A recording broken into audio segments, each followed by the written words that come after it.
right, friends, here we go. So, looking at the last quote on your page, this is actually almost the last pasuk of the parsha. So, the end of the parsha is this: after 20 years that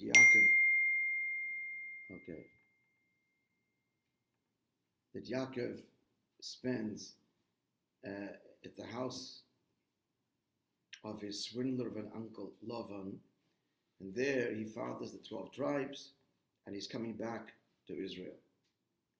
From Choron, he's coming back home.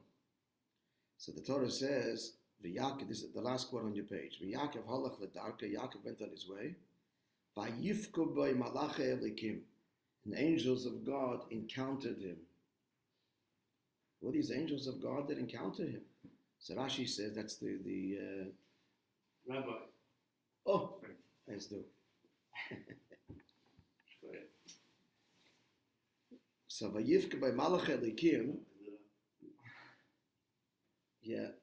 So the angels of God, the Malachim, encounter Yaakov on his way back, says Rashi. Malachim shel Eretz Yisrael bo likrosei lelavoisei la'aretz.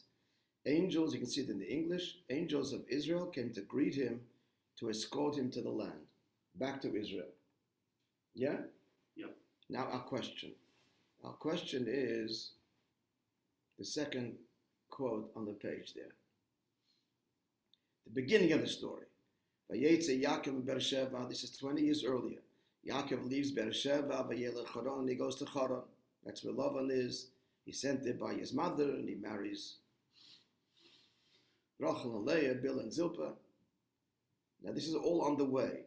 Vayifka b'makom, and he encountered the place. Notice, I'm going to deal with this, the same expression as encountering the malach, Vayifka, which I'll tell you right now implies like unexpected. And we'll explain this unexpected property here, all at the end. So Vayifka b'makom, he encounters the place. Now Rashi explains actually he encountered the place because Hashem brought him there quickly. You see the bottom of that Rashi there, in the gray box.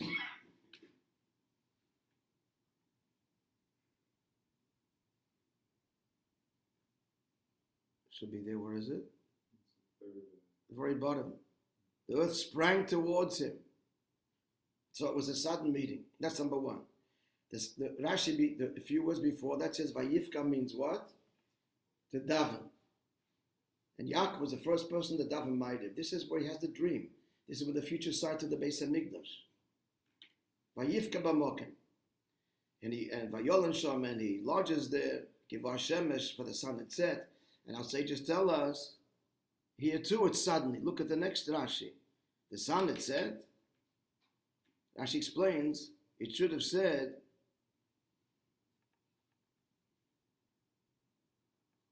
in Hebrew, it comes out different. Vayovay Hashemesh. What's kiva? It came because it came suddenly.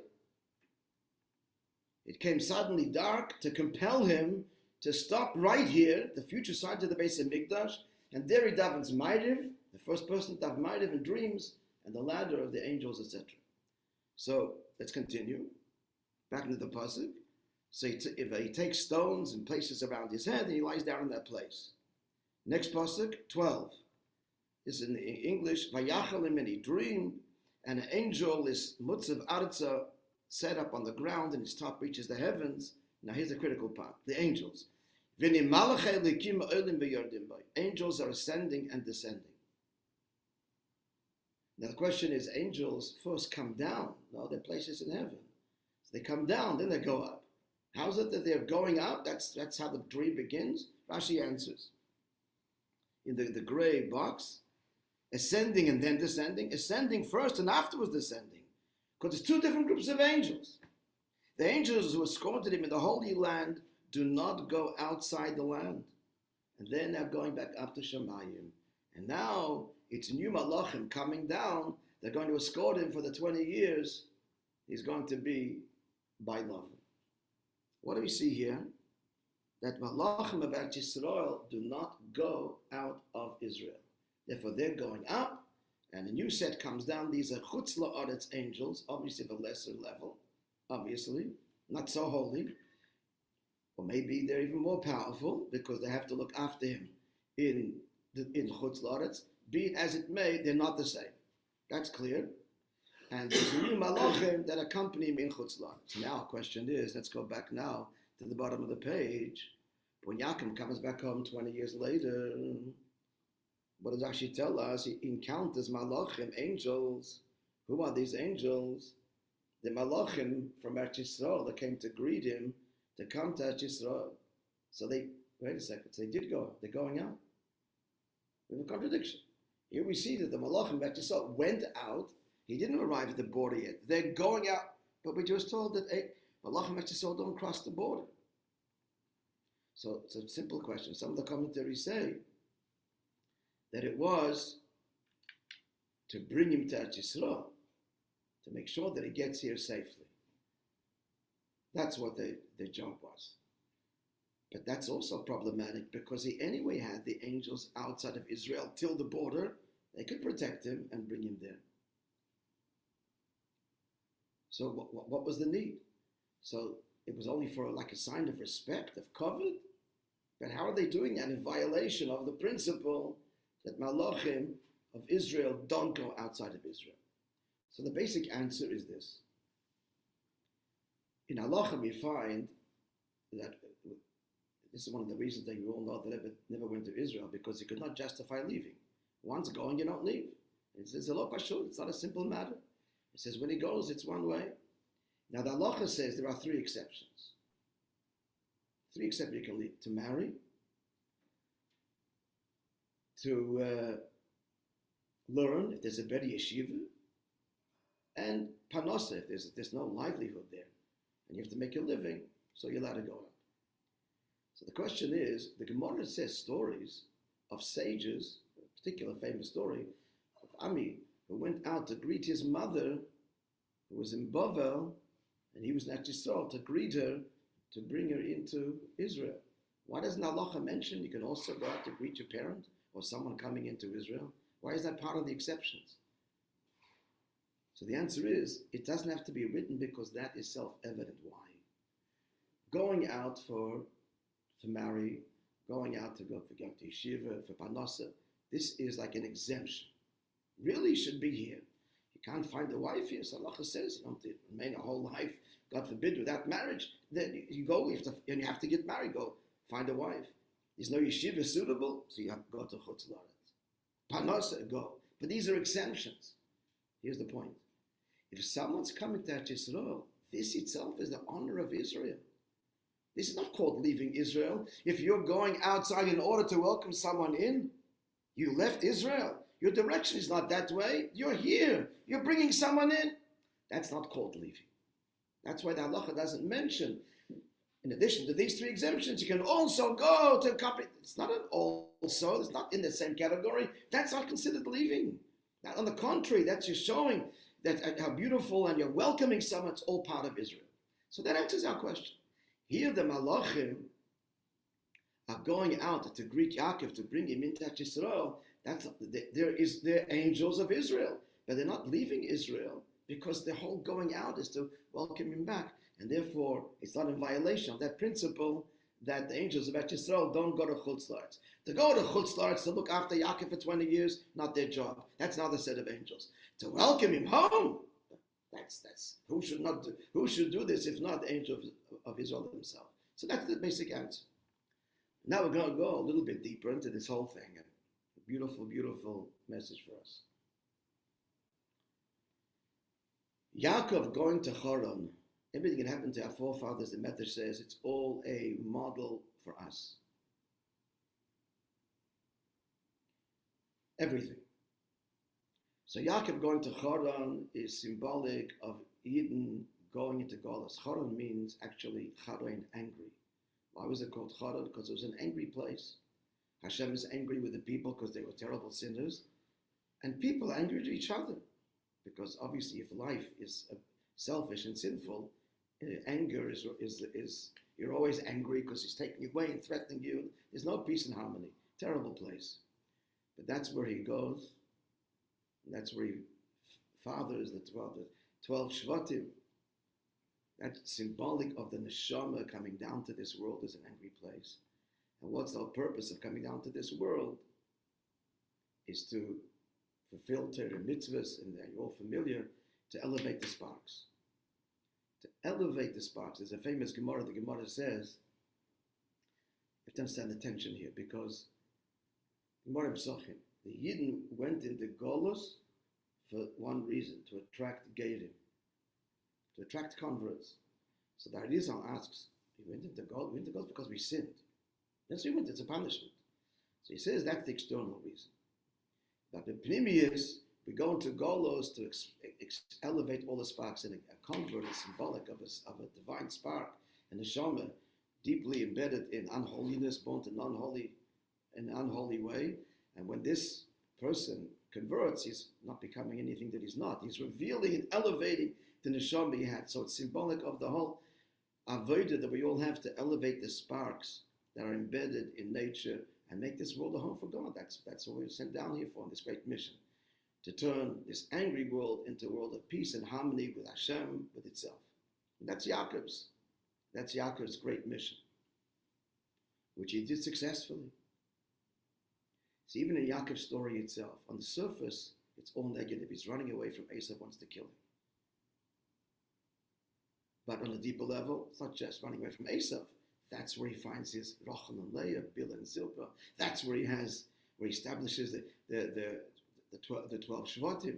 So there's a deeper intent, a positive intent of great achievement, not just escaping Esau's wrath. That's just negative. That's like punishment.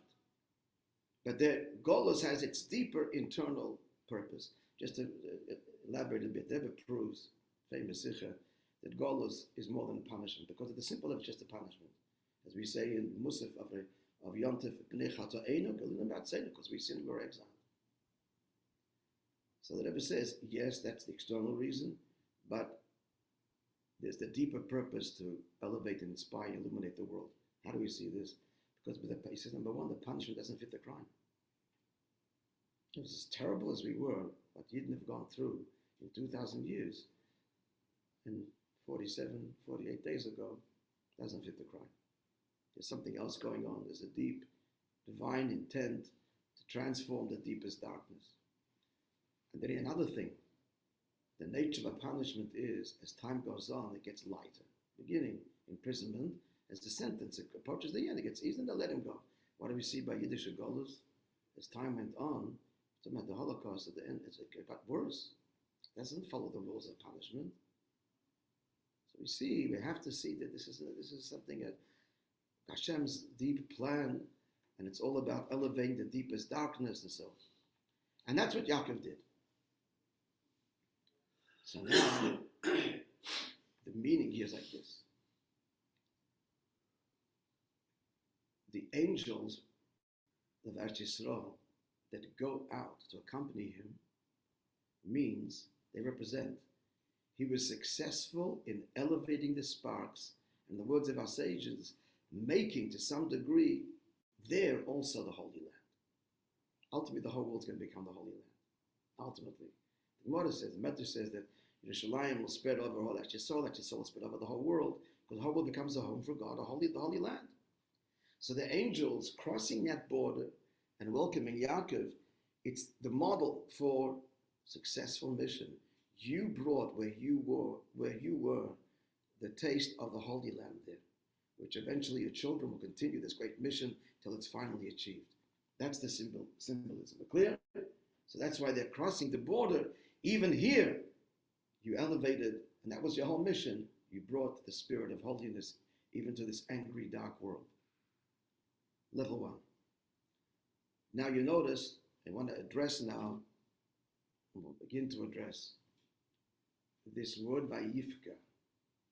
It all began with, the mission begins and ends with angels and encountering suddenly the place. We read in Rashi. The place he's traveling, he's leaving at Yisrael. Before he leaves, Hashem shortens it, makes it get night early, so that he stops there and davens Ma'ariv. And then the whole vision, the angels go up, angels come down, and then he goes on the great mission, comes back, again, Vayifka encounters. What's this encountering business? And encountering implies, again, something unexpected. Number one. Number two, I think I mentioned that Yaakov, Daven Ma'ariv, he was the first one to Daven Ma'ariv. Avram instituted Shachris, the first person to Daven Shachris, Yitzchak, Mincha, Avram Ma'ariv. Now notice, listen carefully to the language. Avram, the way the Torah describes his davening Shachris is he stood there. The term Amidah implies prayer. Yitzchak, he went out to the field Lasuach to converse. True conversation, it's a conversation with Hashem, Mincha. So those languages kind of make sense. He stood there in prayer, he talked to God. That's Avram, that's Yitzchak. How does Yaakov's Ma'ariv, Vayifka, he encountered something sudden? How does that convey a davening? Here's the deeper answer. Everybody knows that Ma'ariv is a reshus. Ma'ariv is not obligatory. Why is it not obligatory? Simple meaning, the sages, the Chachamim, established Shachris and Mincha in place of the daily offerings in the Beis HaMikdash, which were only morning and afternoon. They were the daily offerings. Okay, so Yom Tov we had more, but all done during the day. Hence we have a Musaf. At night, there was nothing brought on the Mizbeach. So he didn't have a Ma'ariv voluntarily. Why? Because the Mizbeach was still in use. The Karbonis offered during the day was still being consumed on the Mizbeach at night, many of them. So it became over time obligatory, but in essence it's not obligatory, it's voluntary. So on the simple level, it's less than Shachris and Mincha. We all know, for example, if you forgot to say Yalav Yovet Ma'ariv, you don't repeat the Shemona Esrei because it's not obligatory. And that's why the Chazan doesn't repeat it, because you weren't obligated in the first place. Says Chassidus, like everything Chassidus turns the light on, Ma'ariv is not less, it's more. It's more. The fact it's not obligatory means it's even greater. How so? Aside from, well, we just did it spontaneously, voluntarily, so that's more than just doing that which you're commanded. You're going above. Aside from that, if you're commanded to do something, it means you can achieve it. You do this, you'll achieve. Ma'ariv is a connection to Hashem that cannot be commanded, do it and you'll get it, because it's a gift. It's a gift. It's an impact. And I'll tell you exactly what it is. It's a gift that we cannot get ourselves. And now I'm answering why it's called Vayifka. He encountered it. It happened. The sun set quickly. He arrived there. He had no control over that. It was a gift given to him. What's Ma'ariv? Ma'ariv is the beginning of the day. Every Yid has to know. Our days begin the night before. You should know that tomorrow everybody faces tests. Everybody faces tests. We all have a shlichus. Every Yid has to know. Hashem gives you a gift that's greater than your ability. That's Ma'ariv. Vayifka by Malachai Elikim. Vayifka, this is the first time. He encounters that place, and angels come down. The ones that accompany till now go. Now angels come down. He's going to Haran. They're going to accompany him in his great mission. What this means is a person would think, how am I? He's out there in the world. There's such tests all the time, monetary, all kinds of tests. And honestly, he looks at himself. He says, "How am I supposed to resist this?" And he could even think, there are people that are greater than me, and they succumb. So you should know, you have the koyach. You have the koyach. It's a gift. Hashem gives. This is what Ma'ariv is. Not an obligation, meaning to say something that you can accomplish. You're getting something that you can't accomplish. That's the gift of Ma'ariv. That's the first angels. That's why Yaakov's davening is not called like the previous two. He stood there and he spoke, a relationship with Hashem that we create. This is a relationship with Hashem that He gives us. That's beyond our personal effort. Gewalt, yes, he can withstand that test.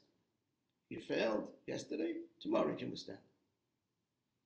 And this is God's gift that comes every night, Ma'ariv. That's the first one.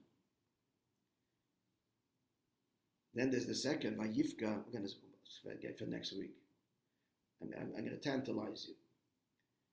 Because at the end of the Avodah, there's another gift. That's far beyond the original empowerment. And listen to the difference. The first one, who's surprised? Like, wow, Yaakov. It's all of a sudden, I'm here, and it's night.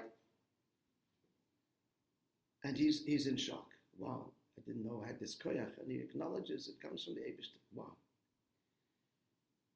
The end of the whole mission, who's in shock? The malachim are in shock. Vayifka boy malach alikim. The angels are encountering him, and the implication is that somehow they're in shock. What does this mean that the angels are in shock? Maybe Yaakov was, he was Vayifka b'makim. He was surprised. We understand. Okay, with the deep explanation, a Jew should know that he has koiches more than he thinks he has. It's granted to him. But what's the angels in shock that come at the end of the whole thing? This is the most beautiful part of what we're going to share with you, Be'ez Hashem, next week. So remember, this is symbolic of the end of the whole Avodah. He was in Choron, and he accomplished what he had to do, and he married the a beautiful Jewish home. He established, and the end is the angels are shocked. What's their shock? And they come from Eretz Yisrael, and they go out to greet him, and they're like, whoa, they can't believe what they're seeing. They can't believe what they're seeing. And they're angels. What is it that has so shocked them? That we'll leave. God willing to explain next week. Could you leave us like this, Rabbi? I have to leave you this way. And I want that the only thing that should be disturbing you and really disturb your sleep is, what is this? Shouldn't be any other things that disturb you. Sure. Have a wonderful Shabbos, everybody. Guys, thanks for joining.